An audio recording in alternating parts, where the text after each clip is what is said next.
Evangelho de João, capítulo 14. Nós vamos ler do versículo 1 ao 6.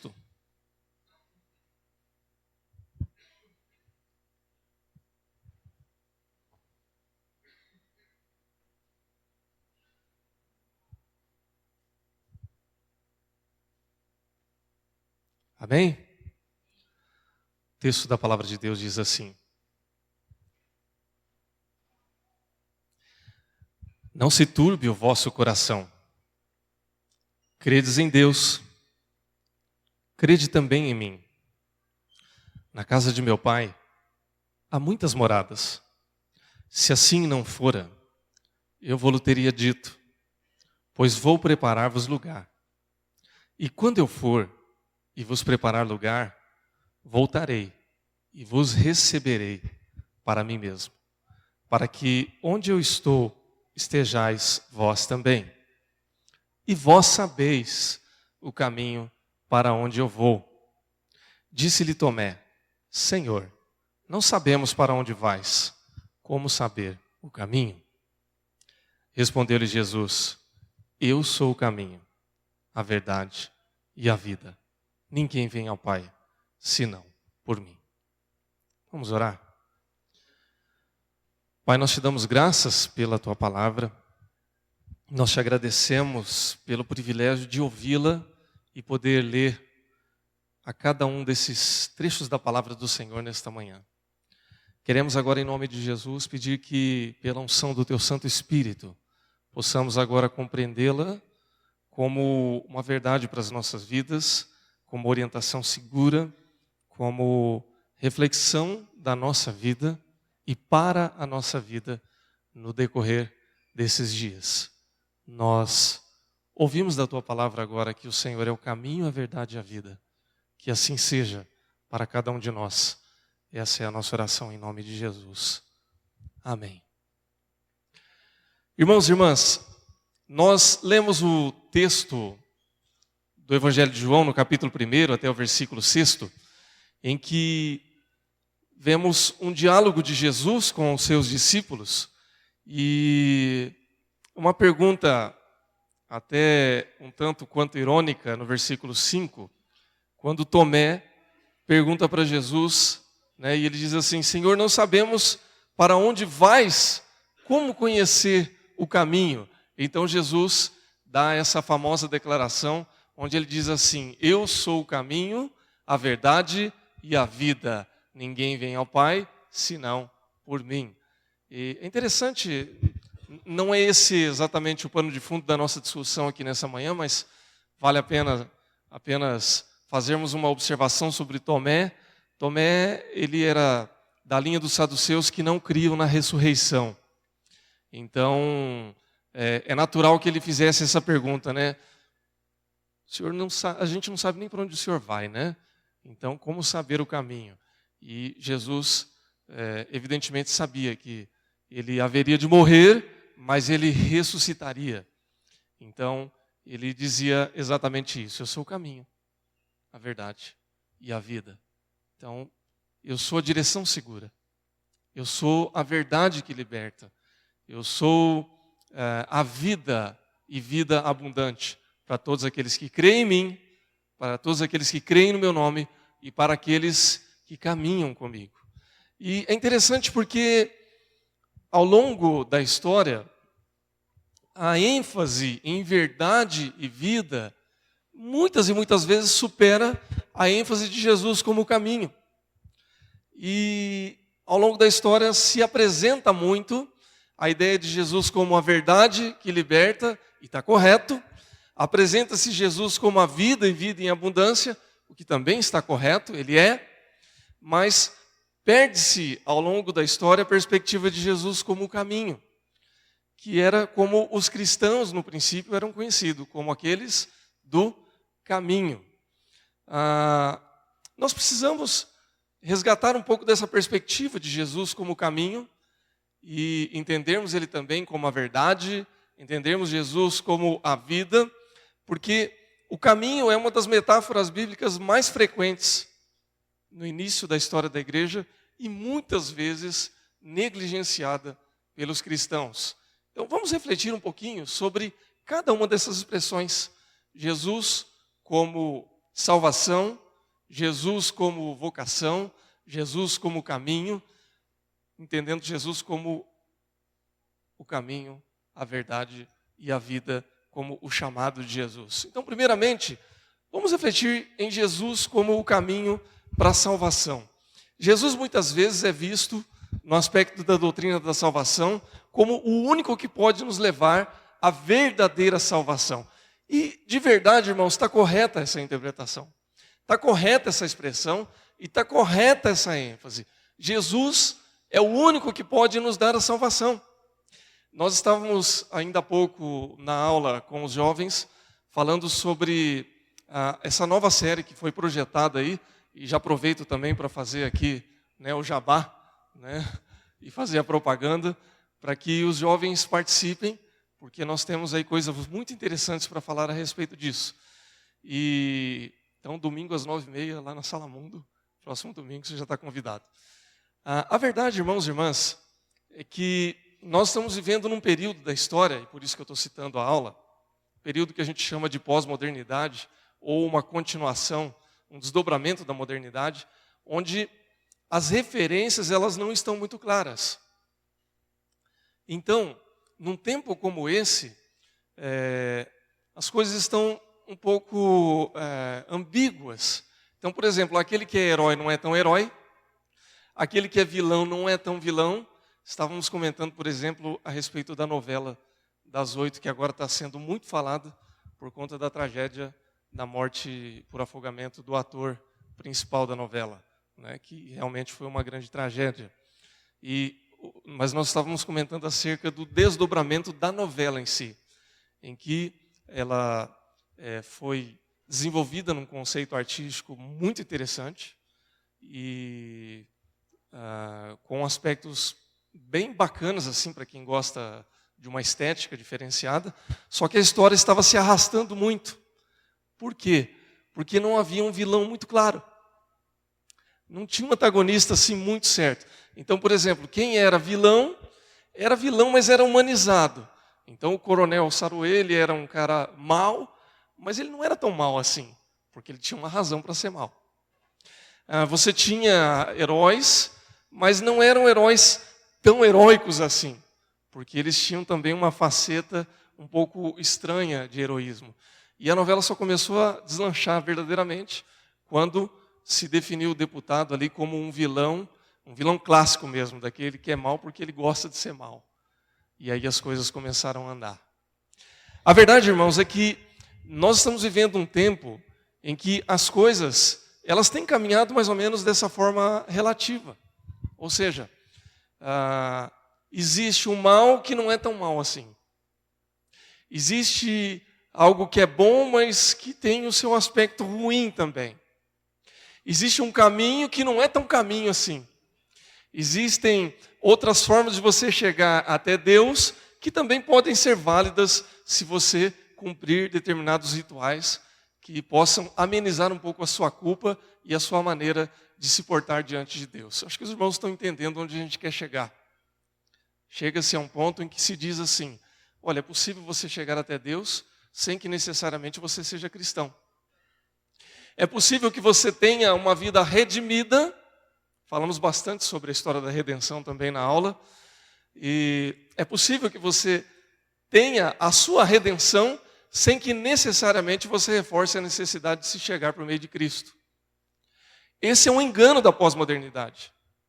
E, na verdade, não é uma característica só dos tempos de hoje, mas é uma característica desde sempre. E a pergunta de Tomé, lá no início, ela tem um pouco desse entendimento também, na medida em que ele não crê na ressurreição e não crê exatamente, né, nas possibilidades de que Jesus possa apontar um caminho definitivo. Ele diz assim, olha, a gente não sabe nem para onde o Senhor vai, como é que o Senhor vai apontar o caminho? E aí Jesus diz, eu sou o caminho, a verdade e a vida. Ninguém vem ao Pai senão por mim. Irmãos, nós estamos vivendo uma época em que, mais do que nunca, essa verdade tem que ser reforçada. E nós não precisamos ter medo e nem receie de declarar isso. Você pode declarar de muitas maneiras. Você pode, com a sua capacidade de discernir as coisas e de contar uma boa história, você pode ser educado, você pode ser polido, não há problema. Mas você não pode deixar de ser verdadeiro. Jesus é o caminho para a salvação. Não há outro caminho. Jesus é o único caminho pelo qual importa que nós sejamos salvos.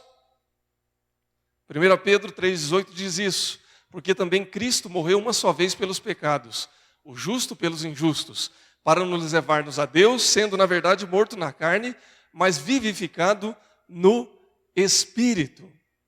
Ao longo da história, irmãos, já surgiram muitas maneiras de tentar apresentar a salvação por outros caminhos. Por exemplo, nos anos 60, 70, início dos anos 80, nós tínhamos no Brasil e na América Latina muitas teologias ou interpretações bíblicas, melhor dizendo, que levavam, por exemplo, para a esfera mais política e social.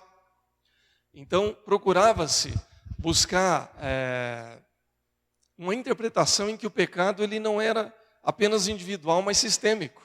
Ou seja, todo o sistema estava corrompido. E, de uma certa maneira, isso era verdade. Porque o pecado não é só meu, o pecado não é só seu, a sociedade toda está corrompida. Se a gente pensar, por exemplo, no contexto político do país, a gente vai ver que entra peça, sai peça, né, e o problema não muda. Ou melhor, as soluções não acontecem. A gente vê que a sociedade, como um todo, ela está corrompida. E por conta disso, muitas vezes, procurava-se pensar e agir da seguinte maneira: se nós mudarmos a sociedade, se nós oferecermos a justiça social para o povo, então a sociedade vai ser redimida. E de fato, irmãos, a gente precisa se preocupar com justiça social, sim. Nós precisamos também nos preocupar com a sociedade que está ao nosso redor, porque se a sociedade vai mal, a gente vai mal também. Se a economia vai mal, a gente fica desempregado. Se nós ficamos desempregados, a economia fica pior ainda. Se o povo não tem liberdade para se expressar, nós temos problemas. Se há injustiça e corrupção na política, a gente sofre também. Se os valores que estão sendo apresentados aí na sociedade são ruins, esses valores chegam até os nossos filhos. Tudo isso é ruim. Então, há a necessidade da gente se posicionar, sim. No entanto, em última instância, se nós não proclamarmos Jesus como Salvador, que pode redimir as pessoas no aspecto espiritual e que vai levar-nos à salvação, nada disso vai mudar. A melhor justiça social que a gente puder pregar e que a gente puder defender como indivíduo numa sociedade sem Cristo, ela não redime as pessoas. O melhor programa social governamental, o melhor bairro para se viver, a melhor justiça social apresentada, sem a perspectiva de um Jesus Salvador, ela é limitada.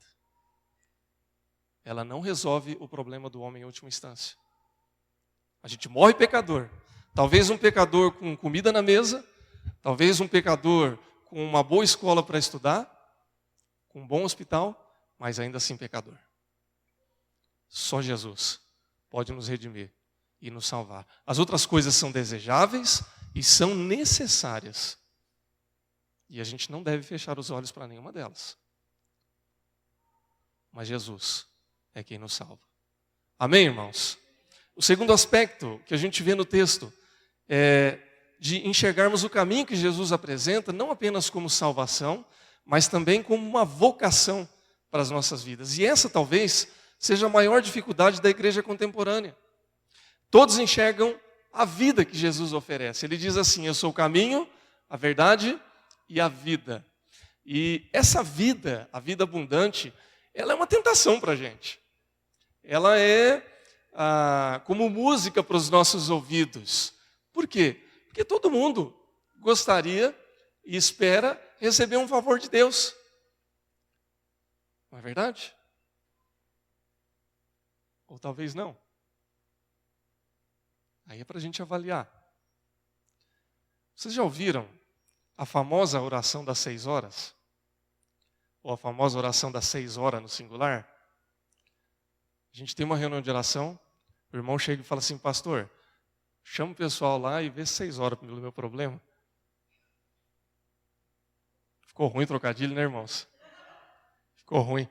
Vocês já ouviram falar que eu sou um pregador razoável e um péssimo contador de piadas, né? Se eu dependesse de stand-up e piada para viver, eu estava passando fome e ia precisar da justiça social que a gente estava falando anteriormente aqui, né? A brincadeira é, se a gente chega numa reunião de oração e diz assim, 6 horas por mim, eu estou dizendo então que é a oração das 6 horas.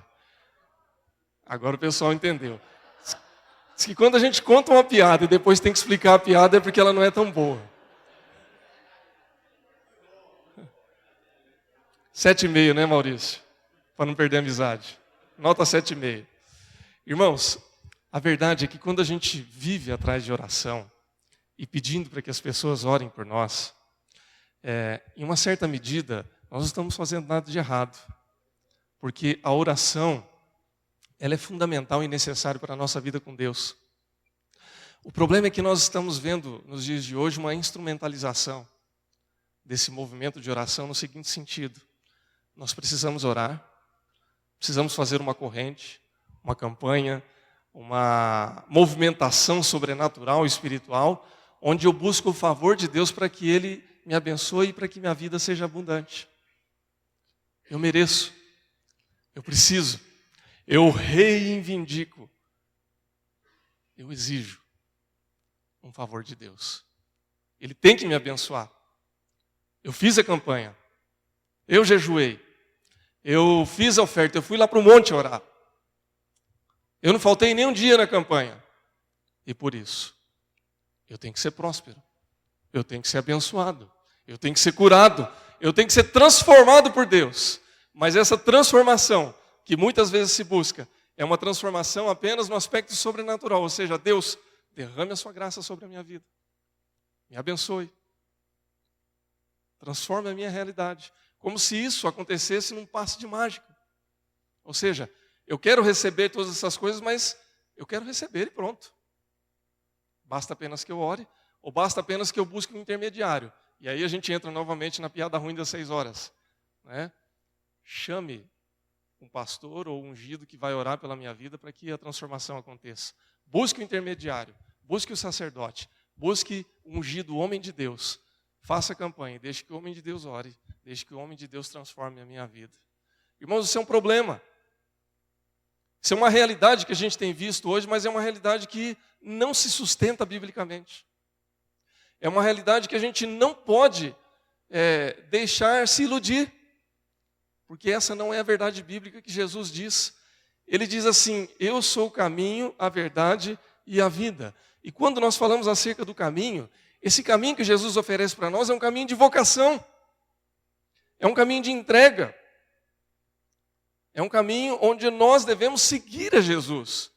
Quando Jesus chama os discípulos, ele chega lá, por exemplo, no Evangelho de Marcos, no capítulo 1, a partir do versículo 15, depois 16, 17, ele diz assim, o tempo está cumprido, o reino de Deus está próximo, arrependei-vos e crede no Evangelho. E depois ele diz assim, vinde após mim, e eu vos farei pescadores de homens. Ou seja, ele se apresenta como o reino de Deus, que está próximo, e depois ele diz, sigam-me, andem nesse caminho, andem junto comigo. Mas antes ele diz, arrependam-se. Arrependam-se, vinde após mim, e eu vos farei pescadores de homens. Irmãos, o caminho de Jesus, ele é um caminho de vocação, é um caminho de entrega, é um caminho para que a gente deixe o nosso pecado para trás, para que a gente se arrependa dos nossos erros, das coisas que a gente faz e que não agradam a Deus, e que a gente mude de direção. Irmãos, eu posso fazer aqui um chamado para uma campanha de oração, e irmãos, por favor, não me entendam mal, eu não estou aqui em nenhum momento advogando a não necessidade de oração, pelo contrário, precisamos orar e orar muito. E se a gente tiver que fazer aqui uma campanha de 50 dias, vamos fazer. Não é essa a questão, não é isso que a gente está colocando em jogo. O que eu estou aqui questionando é a nossa postura com relação à maneira como a gente busca Deus. Não adianta eu chegar aqui numa reunião de oração e falando assim, Senhor, eu preciso de um milagre, de uma mudança na minha vida, se eu não quiser passar pela transformação e mudança. Eu não posso orar para Deus esperando que Ele resolva a minha vida como uma dívida em que um depósito bancário resolva os meus problemas. É como se eu estivesse devendo R$1.000 e alguém depositar R$1.000 na minha conta resolvesse. Ela vai pagar a conta dessa semana, mas se eu não mudar a maneira como eu lido com o dinheiro, semana que vem eu estou devendo 1.000 de novo. Ou 2.000, 3.000. Se eu não transformo a maneira como eu lido com isso. Não adianta Deus transformar a realidade do meu lar e eu continuar tratando mal minha esposa e os meus filhos. Resolve meus problemas hoje, mas amanhã volta tudo de novo. Não adianta eu dizer que creio em Jesus, vir aqui ter uma experiência no louvor, é tão gostoso a gente cantar a Deus, foi tão bom hoje. Mas se eu saio daqui e não continuo seguindo Jesus. O chamado de Jesus como vocação é um chamado para a vida inteira. E eu gosto muito dessa expressão vocação. Nós vimos aí anteriormente, em algumas aulas e alguns estudos que nós fizemos, por exemplo, sobre fé e trabalho, em que o trabalho ele se torna uma vocação de Deus para a nossa vida, porque a gente é cristão em todos os lugares em que a gente vai. Eu sou um chamado, um vocacionado de Deus em todos os lugares em que Ele me coloca. Mas eu só sou se eu entendo esse chamado de Jesus para a minha vida. É um envolvimento pessoal que não tem mais volta. Vocês entendem, por exemplo, a dificuldade do jovem rico, quando ele chega para Jesus e diz assim, eu quero seguir o Senhor. E aí Jesus, conhecendo o coração daquele jovem, ele diz assim, então volta, dá tudo que você tem, depois me segue. Esse jovem não consegue acompanhar Jesus. Por quê? O problema era a riqueza daquele jovem? A riqueza é um mal em si? Não. O problema era o coração do jovem. E Jesus, como filho de Deus, ele já sabia que a dificuldade daquele jovem em se envolver verdadeiramente com Jesus era a riqueza. Só por isso. Só por isso. A gente tem vivido um tempo hoje em que essa é uma das grandes dificuldades. As pessoas querem os benefícios de Jesus, querem as benesses de ser parte de uma igreja ou de conhecer a Deus, mas não querem se envolver com Deus. Querem oferecer uma troca para Deus, mas não querem caminhar com esse Deus. Esse é um problema. E esse é o chamado de Jesus para nós. Seguir a Jesus é uma vocação, é algo que envolve toda a nossa vida. E não dá para separar o que Jesus diz do que Ele faz. Não dá para separar o que Ele diz para nós também do que o que nós devemos fazer e realizar caminhando com Ele. Amém, irmãos? Por fim, nós vemos o caminho de Jesus como identidade.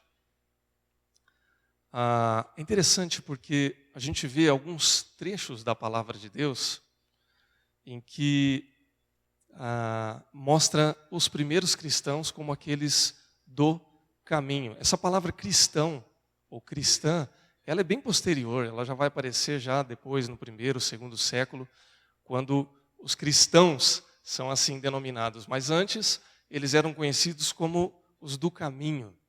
Por exemplo, lá em Atos 9, versículo 2 diz assim, Paulo, falando a respeito do apóstolo Paulo.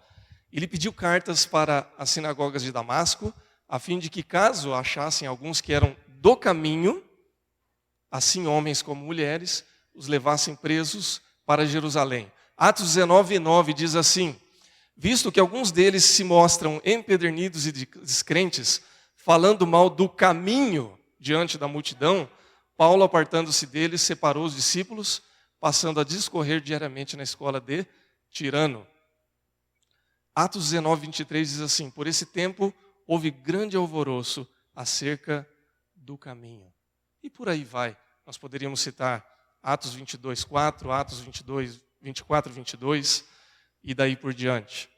Então, os primeiros cristãos, eles tinham uma identidade própria. E essa identidade era aqueles do caminho. Irmãos, eu me lembro quando eu era adolescente e eu tive que mudar de escola algumas vezes na adolescência porque eu estudava em escola pública e eu sou do antes e do depois, né? Eu sou do antes da época em que tinha greve nas escolas e sou da época do depois também. Quem estudou na escola do início dos anos 80 até o início dos anos 90 passou por essa transição, né? O que já demonstra um pouquinho a minha idade também. Né? Enfim, aí você vai fazendo as contas e você vê que já passaram aí 20, 30 anos e o tempo está passando.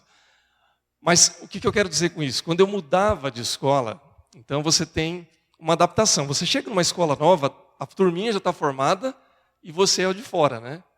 E aí você tem que fazer amizade nova, você tem que se conhecer e ser conhecido. E aí quando eu fui apresentado nessa nova escola, então tinha aquela dinâmica de apresentação no começo das aulas, e aí a pessoa falava, meu nome é fulano de tal, eu tenho tantos anos, eu moro em tal bairro da cidade, e eu gosto disso, gosto daquilo, e algumas preferências. E aí quando chegou a minha vez, eu falei, meu nome é Alessandro Leonardo, mas pode me chamar de Leonardo, ou de Léo. Eu tenho, na época, 13 anos, né? Eu tenho 13 anos, e eu gosto do Palmeiras. Tem gente olhando para mim falando assim, tá soberbo hoje o pastor, né? Eu tenho que controlar, meus irmãos, o meu pecado da soberba, porque hoje tá bom para falar que eu sou palmeirense, né? Desculpa aí. Mas o fato, irmãos, é que eu cheguei na aula e falei assim, eu sou palmeirense. Irmãos, hoje eu estou soberbo, mas você não sabe o que é ser palmeirense nos anos 80. Se você foi palmeirense nos anos 80, você sabe do que eu estou falando. Né? Então o pessoal olhou para mim e falou assim, tem 13 anos e nunca viu seu time ser campeão. E eu ouvi isso até os 16, 17 anos de idade. E a partir desse dia, até o segundo ou terceiro mês de aula, alguém chegava e falava assim, vamos lá chamar o Leonardo. Quem que é o Leonardo mesmo? É aquele palmeirense lá. Quem que é aquele cara novo que chegou na escola? Aquele palmeirense lá, o Leonardo. E por algum tempo, a minha identidade na escola era aquele palmeirense. No final das contas, eu achava legal, irmãos. Eu não tinha problema com isso. Mas é interessante porque ao longo da nossa vida, a gente tem alguns rótulos que nos definem, não é? Quem que é o fulano? É aquele palmeirense, aquele corintiano. Quem que é? Aquele gordinho, aquele magrelo, né? Me identifico também. Ou magrão, ou aquele magro, né? Quem que é? Aquele cabeludo, aquele careca. A gente tem alguns rótulos que definem a nossa identidade, né? Aquele chato, aquela chata, né? Aquele cara, enfim. A pergunta, irmãos, que a gente tem que fazer, e é uma pergunta bastante pessoal, será que em algum momento da nossa vida nós somos reconhecidos e identificados também como aqueles do caminho? Porque eu creio que esse é o desafio de Jesus para nós. Os primeiros cristãos, eles não eram conhecidos como o da igreja de fulano ou da igreja de ciclano, porque nem havia isso. Não havia ainda nenhuma denominação, não havia nenhuma igreja como instituição formada, havia o povo de Deus. E esse povo de Deus era conhecido como aqueles do caminho. O caminho de Jesus. E era fácil conhecer os do caminho porque eles se comportavam de uma maneira diferente. Em Atos 2, por exemplo, quando a gente vê a ilustração da primeira igreja, os do caminho eram aqueles que se preocupavam uns com os outros. Eram aqueles que não se dobravam a nenhuma outra confissão que não fosse a confissão do Senhor Jesus Cristo. Eram aqueles que tinham um desapego a ponto de atender as necessidades uns dos outros. Eram aqueles que andavam em comunhão e que tinham uma alegria e uma singeleza de coração, porque Jesus fazia parte da vida deles. E aí você pode usar o nome do caminho, você pode usar cristão, não importa, mas como é que nós somos conhecidos hoje? E como que nós devemos ser conhecidos? A palavra de Deus diz assim, que Jesus é o caminho, a verdade e a vida. E ninguém vai ao Pai senão por esse caminho, por essa verdade e por essa vida. O chamado de Jesus para nós significa que nós, se quisermos chegar ao Pai, precisamos também ser diferenciados. Nós precisamos crer nessa verdade, nós precisamos crer na vida abundante e nós precisamos seguir o caminho de Jesus. Será que nós somos conhecidos como os do caminho?